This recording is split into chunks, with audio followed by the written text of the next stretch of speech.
Live in McAllen, Texas, and he has an exclusive report for us. Good morning, Griff.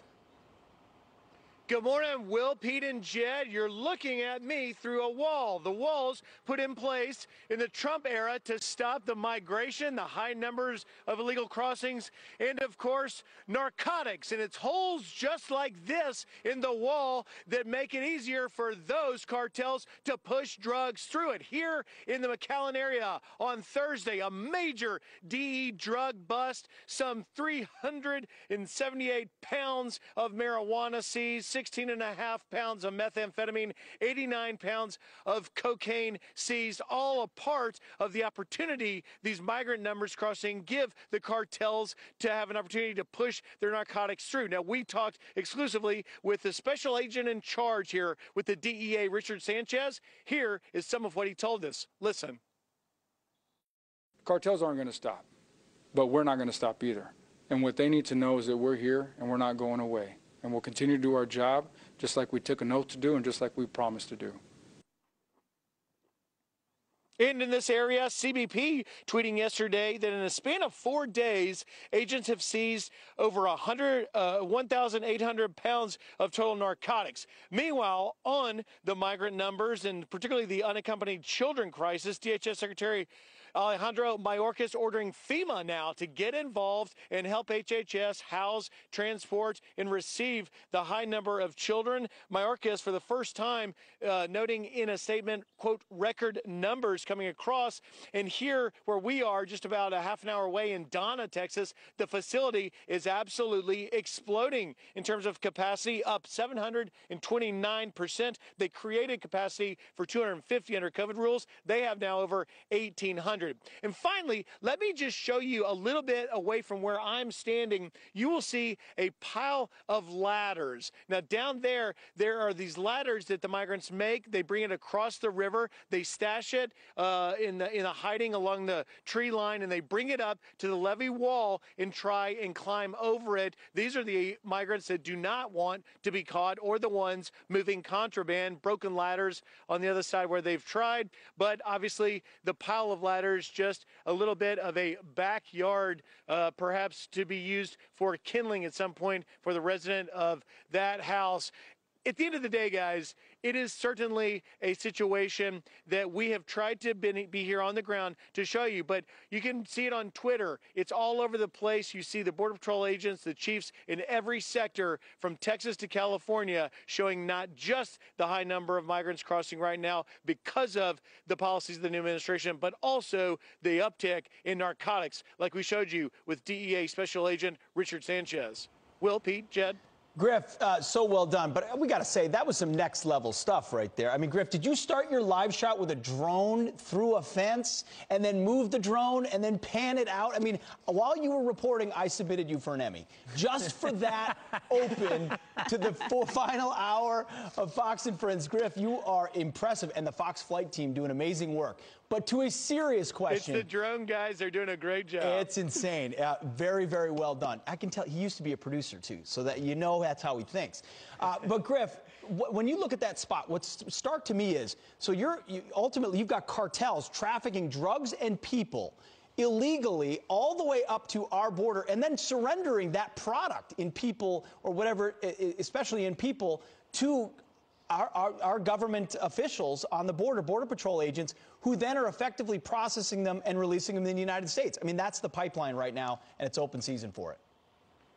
It is, and you know, Pete, Agent Sanchez of the DEA that we just played the clip from was also explaining to me that during COVID, because the restrictions were so strong in the first part of 2020, and that, of course, is under the Trump administration, you had a buildup of narcotics. And he said it was an anomaly because what we showed you, which is marijuana, methamphetamine, and cocaine, an anomaly to see a seizure with all three of those drugs. Usually it's one or the other, and it's sort of divided. But now, because they're overwhelming Border Patrol and CBP officials and federal agents with the number of people, they're also moving the drugs that have been stockpiled for months on that side of the border, and they see an opportunity to move the the quantities they've got sitting over there to get into the United States, and they're not stopping here in Texas. They're headed to the interior of the U.S. And just out of curiosity, Griff, I asked you this earlier off camera, but we talk about the integral role that the cartels play in supply and demand when it comes to drugs and human trafficking. Which cartels in your area are profiting the most? Right here across from where we are in McAllen, Texas, the RGV, it is dominated for years by the Gulf Cartel, one of the most notorious, and the Zetas cartel, which was an offshoot of the Gulf Cartel. Very, very violent, very, very dangerous. At the beginning of last week, we took you into Matamoros. That was dangerous in and of itself. But in Reynosa, which is right across where I'm standing, they say, don't go there. The violence there is daily. Really good stuff once again. Yeah, we want to thank you so much for bringing this stuff to us live on the ground. You are an expert on this issue, but bringing this to us for a long time. We really, really appreciate it, and the Griff. drone's back. We're going to continue to follow this story with you as well. Yes, the drone is back. Thank you. Talk soon, Griff. All right, you know, guys, this is just a horrible, horrible situation that's unfolding. The cartels are being incentivized. You now have these horrific conditions. I mean, 729% plus capacity. That is not a sustainable situation. That's not a situation that should be encouraged. You're going to have conditions wind up not being sanitary. We're still in the midst of a pandemic. Last I checked, having this type of crowding, it's deeply unfair to people to make promises that we simply cannot keep. We cannot house this many people in these facilities. And we've talked a lot about the word crisis and why the current administration is refusing to just acknowledge what it is. Well, Chad Wolf, the former acting DHS secretary, talked a lot about that word crisis. He said it's Biden's fault, and he said a lot more. Listen. DHS is now sending FEMA down to the border. So we send FEMA into areas which are disaster-stricken areas. So obviously this is a crisis. This continues to be a crisis, not only the number of children coming over, but also the number of family units coming over. And so you have to care for each of those populations. But at the end of the day, this is also about the policies and the type of messaging that is going out from the administration, continuing to fuel this crisis. So it's okay to send individuals down there to care for these individuals or to construct facilities to care for these populations, but you have to send the signal that this has to stop. Jed, you used the phrase unfair, and I think that's exactly right. It's also unfair to every single person that has come to this country the right way and legally, who pays their taxes and follows the law, and ultimately looks at what it is, which is border hopping, jumping in line of people and then drugs and cartels profiting themselves. It's all bad. And when you dismiss the rule of law and don't address it, you hurt Americans by that policy, and that's what the Biden administration is doing right now, Will. Meanwhile, pressure is mounting for the calls for Governor Andrew Cuomo of New York to resign. It's a story now told in numbers. Take a look at this. 135 New York state lawmakers are calling on Cuomo to resign or step aside or be impeached. 86% of federal lawmakers from New York calling for the same. 83% of New York State Senate want him to resign, step aside, or be impeached. And 80-plus lawmakers here in New York have done the same. It is absolutely, I don't know at this point, Jedediah, how anyone can withstand the calls and the public pressure coming from, at this point, his own party, and in some cases, Jedediah, his own staff to step down. Yeah, his own staff have stopped in some cases, in many cases, showing up for work. And I think the point about it being bipartisan is absolutely critical. This is not a Republican witch hunt. These are Republicans and Democrats coming out and condemning his behavior. In fact, State Senator Alessandra Biaggi, who is a Democrat, says that she experienced a culture of fear and of toxic behavior with Cuomo. Check it out. I didn't experience the same sexual harassment or sexual assault experiences that a lot of the women who have come forward have discussed. But what I will say is that it is connected to what I did experience, which is a culture of fear, a culture of toxic behavior where the governor and the people who are closest to him in his inner circle not only condescend to those around them, but they berate them, they belittle them. They do insert into the people around them fear in a way that not only prevents prevents people from being able to do their job, but it prevents New Yorkers from receiving not only the best leadership from a governor and his governmental staff, which the primary mission should be to serve the people of New York, but it prevents people from being able to enter a workplace and to be safe. So that state senator pointing out a culture of fear. We've talked about the numbers as far as resigning, and very few of those, at least at this point, have to do with his handling of the nursing homes where people were killed. Now, a lot of us on the show pointed out the fact that talking about these allegations also distracts away from the nursing homes. Well, the AP took the distraction game to the next level. That's the Associated Press, the Newswire. They're supposed to do only news. Here's the headline. They said top Dems call on Cuomo to resign amid harassment allegations. Okay, that's factual. What does the article actually say? The escalating political crisis has spawned an impeachment inquiry in an overwhelmingly Democratic state and threatens to cast a cloud over President Joe Biden's early days in office. Republicans have seized on the scandal to try to distract from Biden's success tackling the COVID-19 pandemic and challenge his party's well-established advantage with female voters. So, Will, Republicans have seized in an attempt to distract. See, the real story here isn't that Andrew Cuomo covered up nursing home deaths in New York State, nor that, what are we up to, 7 different harassment allegations against Governor Cuomo. That's not the story. The story is Republicans have seized on this to distract from Joe Biden. There's your objective news source, the Associated Press, Jedediah. Yeah, and I would ask that writer, are Democrats also trying to then cast a cloud on the Biden administration? Because they're coming out, too. There are Democrats coming out, and they're focused on Andrew Cuomo because he's deserving of that focus. So are we all in this together? I mean, it's just so ridiculous sometimes. Yeah. All right, we're going to turn now to your headlines this hour, and we're going to begin with a Fox News alert. Riots breaking out across the country as thousands of people hit the streets to mark 1 year since Breonna Taylor's death. In Seattle, police used pepper spray on crowds and arrested 13 people on charges including assaulting an officer. In Los Angeles, demonstrators were seen smashing the hood of a police cruiser. The car accelerated and reportedly ran over protesters. And in Louisville, police declared an unlawful assembly after armed protesters blocked a road and forced drivers to turn around. And Duke University demanding all undergraduates go into quarantine after multiple students attended recruitment parties. The stay-in-place order starts today and will last until the 21st. The school warning any, quote, flagrant or repeat offenders could face suspension or dismissal. More than 180 students have tested positive for COVID-19 in just the past week.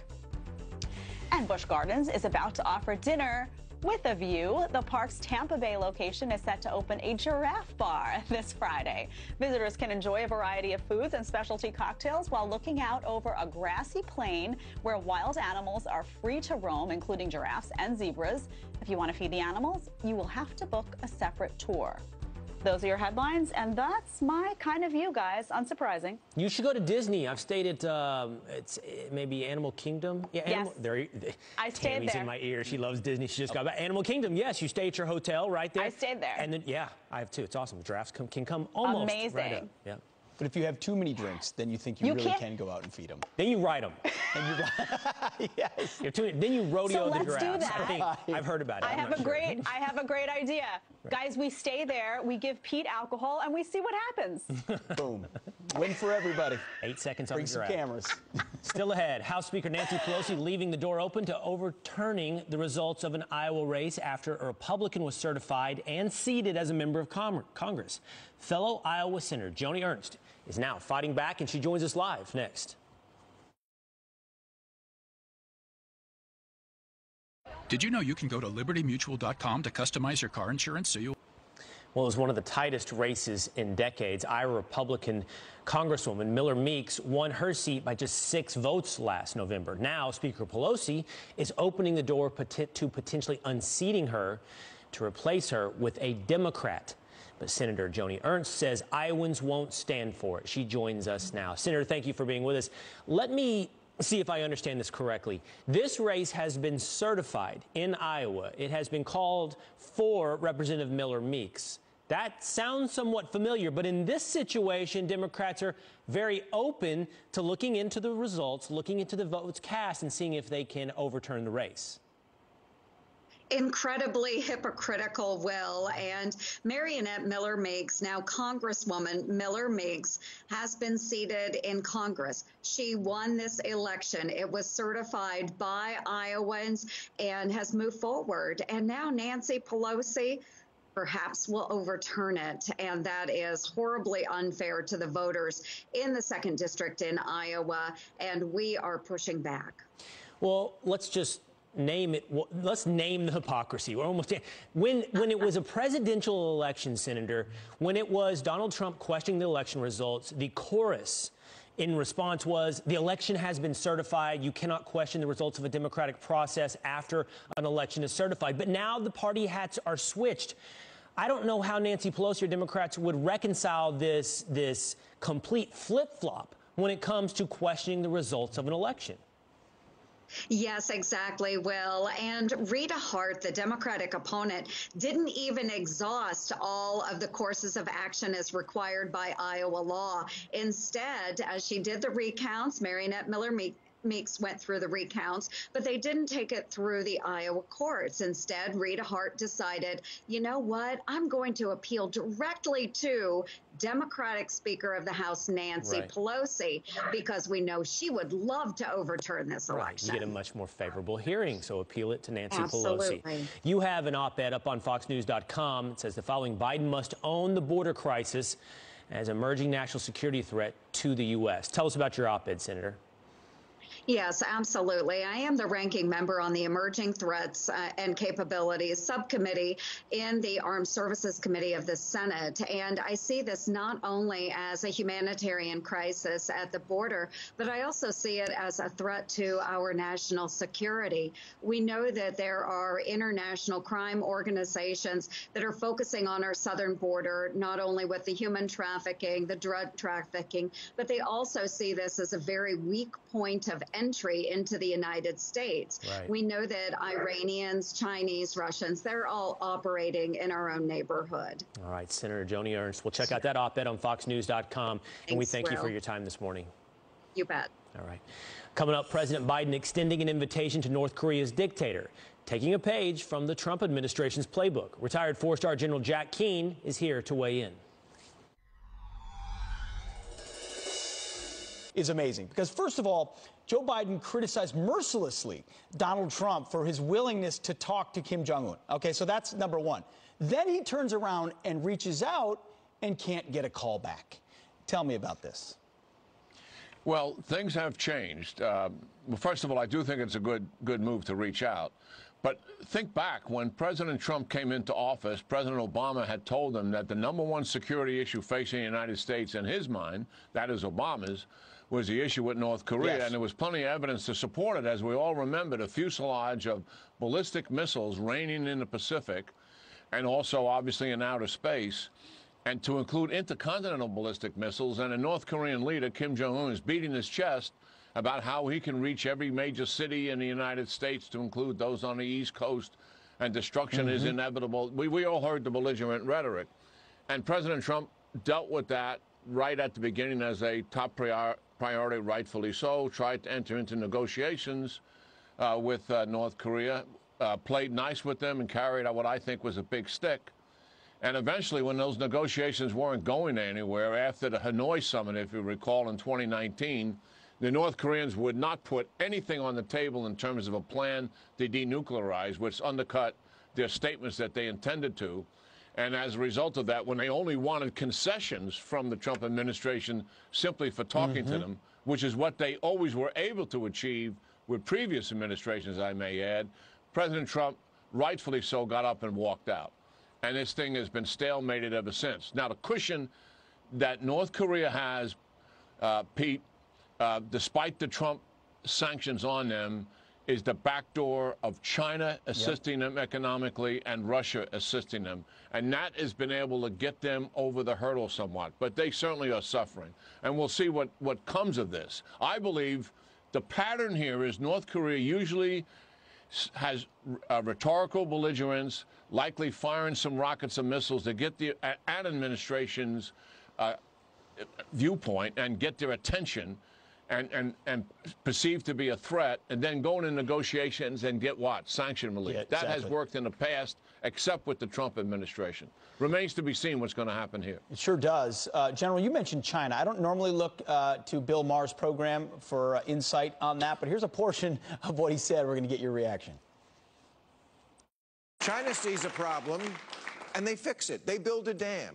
We debate what to rename it. We're not losing to China. We lost. The returns just haven't all come in yet. You think Chinese colleges are offering courses in the philosophy of Star Trek, the sociology of Seinfeld, and surviving the coming zombie apocalypse? Those are real, and so is China, and they are eating our lunch. You know, General, elites have often had a love affair with collectivist governments that can command economies, but is he onto something there? Well, there's some truth to what he's saying, certainly.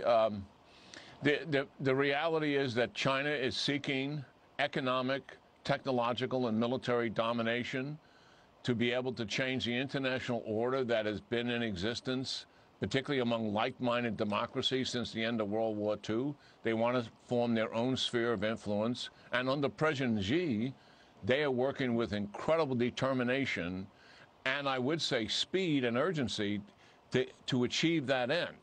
And they have made some progress towards that, you know, to be sure.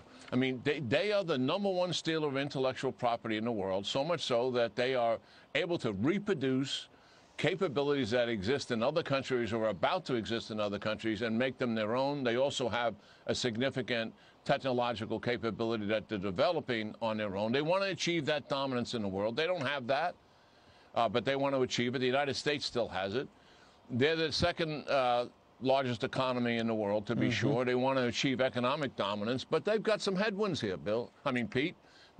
For example, their productivity before the pandemic was down 10%, and the forecast is it'll go down further. They've got mountains of debt, like we have in the United States, but also their workforce is shrinking because their one-child-only policy that existed for years. And now they got a significant retired senior workforce that is growing exponentially. It has to be taken care of in terms of the money associated with the government from the people who are working, who are considerably less in numbers than what they want them to be. So they've got some challenge. And militarily, the United States has the challenge. Yes. Because our capability has eroded over the years, given the 9/11 wars and defense budgets that have declined.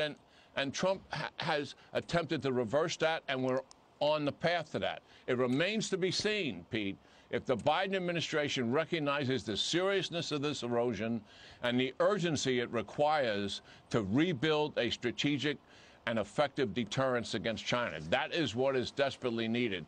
And I hope they put it to the metal here and get this done with a sense of urgency. I hope you're right, General, but I don't think Beijing looks at our woke Olympics over here and sees a lot of seriousness from that. General Jack Keane, thank you so much for your insight, as always. Yeah, great talking to you, Pete. Great talking to you. All right, coming up, the Black Lives Matter D.C. chapter criticizing parents who are pushing to reopen schools. Lawrence Jones sounds off on that next.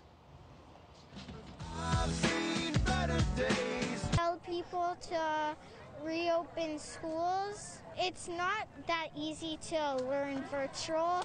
I miss that I don't get distracted a lot, and I get to learn, and I miss that I don't get to learn as much because at home there are more distractions than at school. The 50% of us plus who want schools open do not have that option. We do not have the choice to send our kids to school in person with their teachers. We're here today to demand that choice. Amen. Those were D.C. parents and students rallying to reopen schools. We want to bring in Lawrence Jones, Fox News analyst. And Lawrence, before we get you to weigh in all of this, I want to share with you a tweet from BLM D.C. Here's what they had to say. So where do these kids go to school? They must have great access to medical care just in case and transportation. Your thoughts on all this? Well, good morning, family. I've been doing extensive reporting on the crisis that is affecting our young people.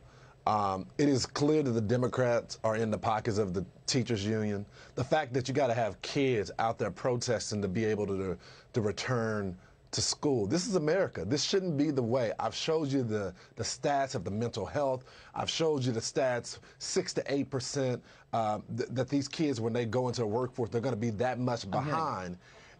And now you have a teachers, a union essentially, that is in the pocket of the Democrats. Look, I've been very clear about justice, right? I want to fight for justice on the streets, talk about equal justice under the law. But that's not what BLM is doing right now. And this is very common with these national groups, right, to have these local chapters.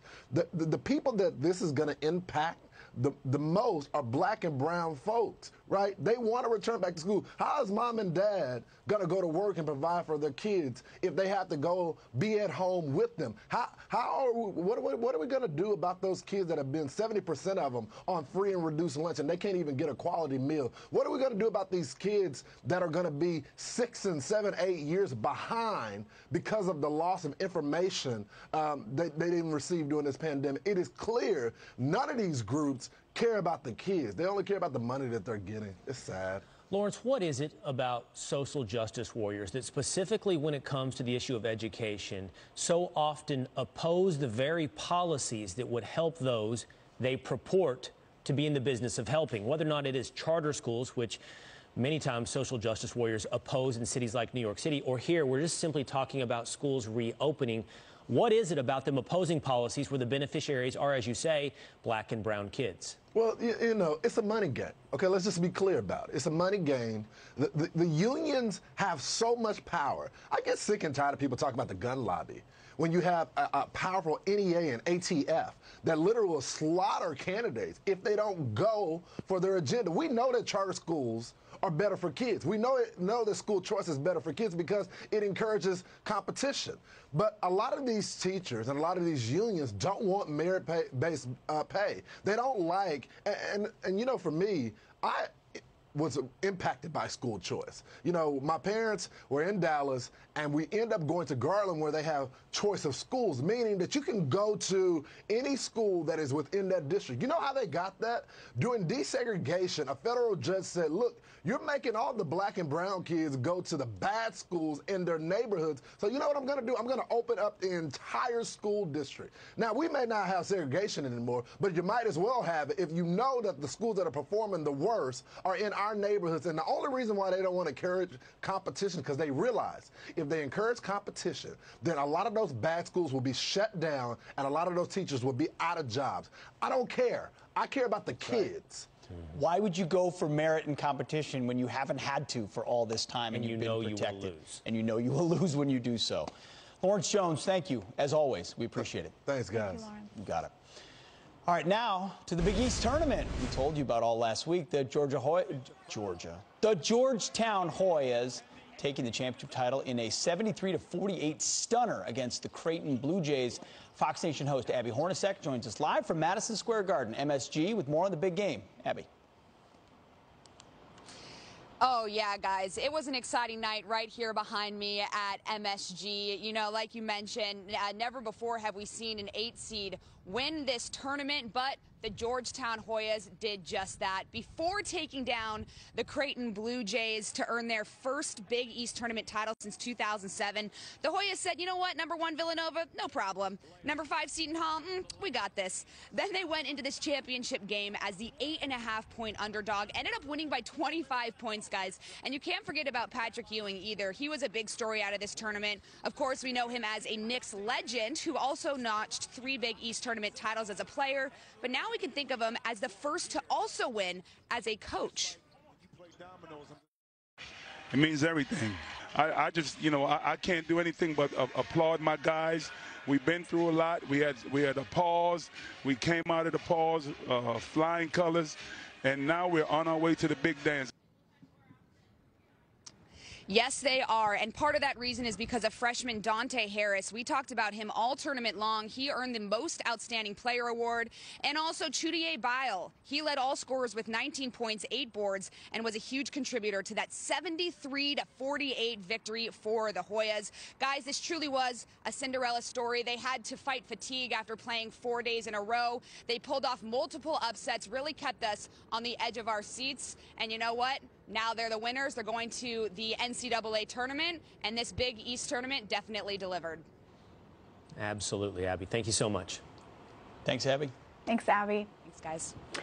Coming up, the Biden administration ordering FEMA to assist with the influx of migrant children at our southern border. Maria Bartiromo spoke directly to kids left alone on their dangerous journey to the U.S. not too long ago. She joins us live to discuss what she learned. That's next. Their mom set them back, sat them down. She said she was going to go buy something for them to eat and never returned. Headlines: the Players' Championship honoring Tiger Woods ahead of the 20th anniversary of one of his most famous putts. On March 24th, 2001, Woods sunk an incredible putt that became instrumental in his first victory at this event. As Tiger recovers from last month's car crash, tournament organizers pay homage and placing a flag reading TW, better than most, at the spot of his iconic putt. And today, NASCAR is heading to Phoenix for the Instacart 500. It's the 50th premier event race held at the Arizona track since 1988. You can catch the race this afternoon only on Fox. Pete? I do remember that putt. All right, we've been telling you about DHS ordering FEMA to step in and help shelter migrant children at the border, surging in record numbers from last year, when our next guest got a first-hand look. 10 and 8, and you've been traveling alone for how long? ¿Dónde se te perdió tu mamá? Luego ya no volvió. Okay. They were traveling.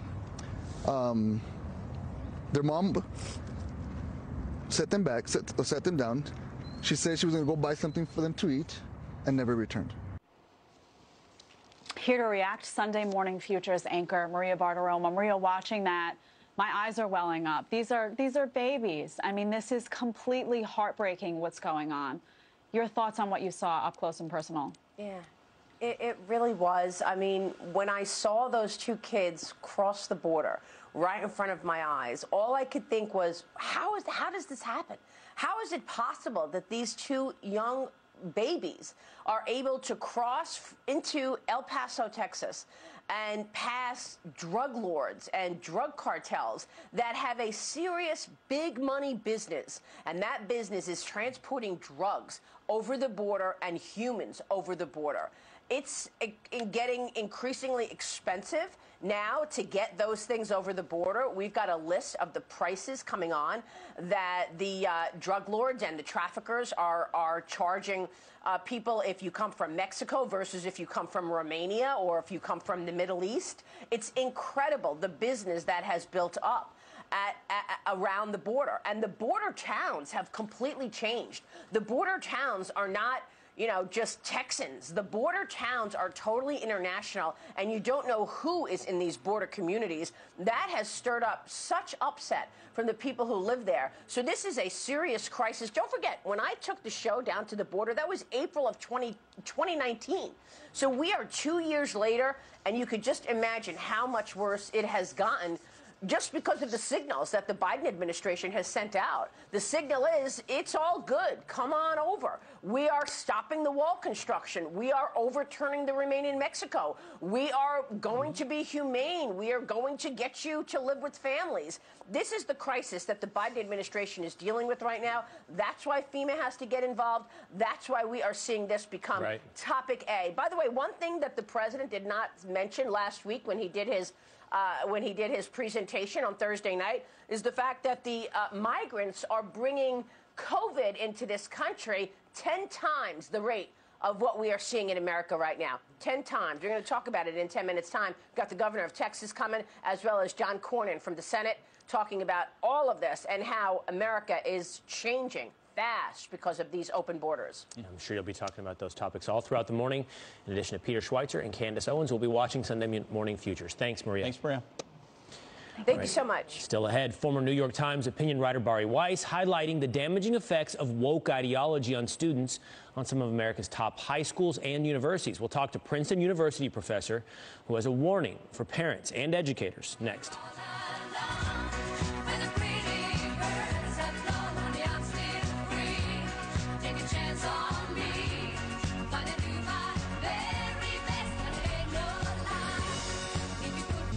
Former New York Times opinion editor Bari Weiss is examining the impact identity politics and critical race theory have on students in some of the country's most prestigious schools. She writes, quote, "The most important consequence of the woke ideology isn't a lesser English curriculum. It's that the ideology has changed children's self-conception."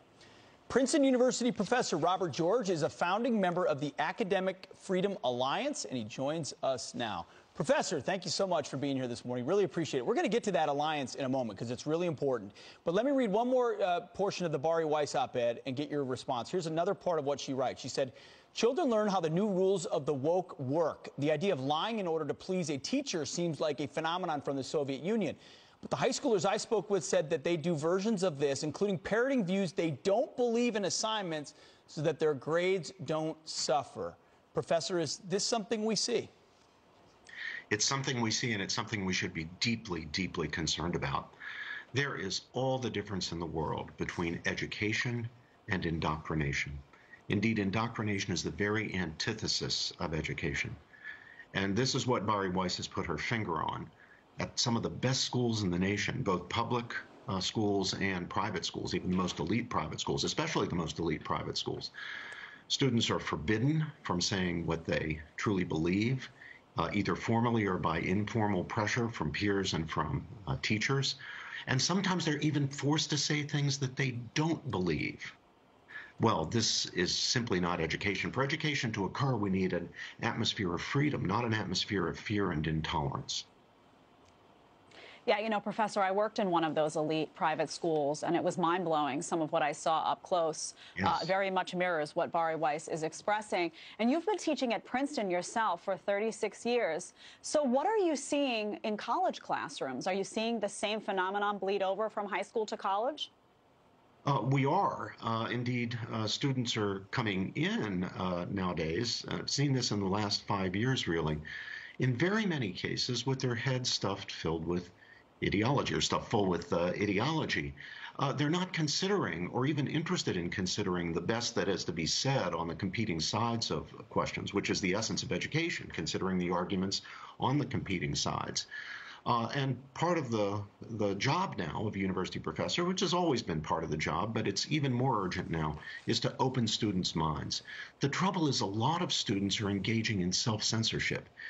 Even when they begin in their hearts and minds to question the established orthodoxies, the dogmas on campus, this new fundamentalist religion that seems to have taken hold all the way going down into kindergarten, even when they begin to question, they fear saying out loud what they are believing in their minds and hearts. And that kind of self-censorship is also extremely damaging to education.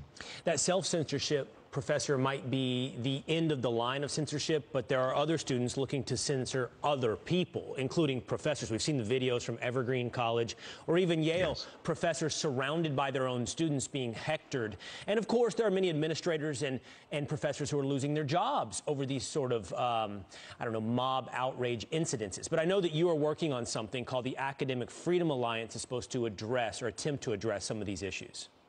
The Academic Freedom Alliance, which launched just this week, and I'm very excited about, begins with 200 professors from universities across the country and of all different points of view, from the left to the center to the right, professors who are joined together believing we've got to do something to fight back against this climate of fear and intolerance, which is undermining the mission of universities as scholarly and teaching institutions.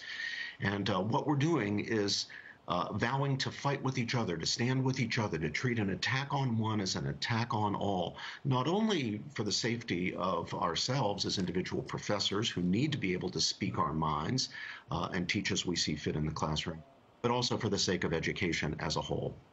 Imagine that, professors having to fight to profess. And that's exactly, Robbie George, what you're doing. Full confession, a professor of mine at Princeton and one of the very best, even though I was not one of his very best students. He is one of the best. Robbie George, congratulations on the Academic Freedom Alliance. Keep us posted, please. Visit our website. Thank you. You got it. Thank you, Robbie. All right, more Fox and Friends, just moments away.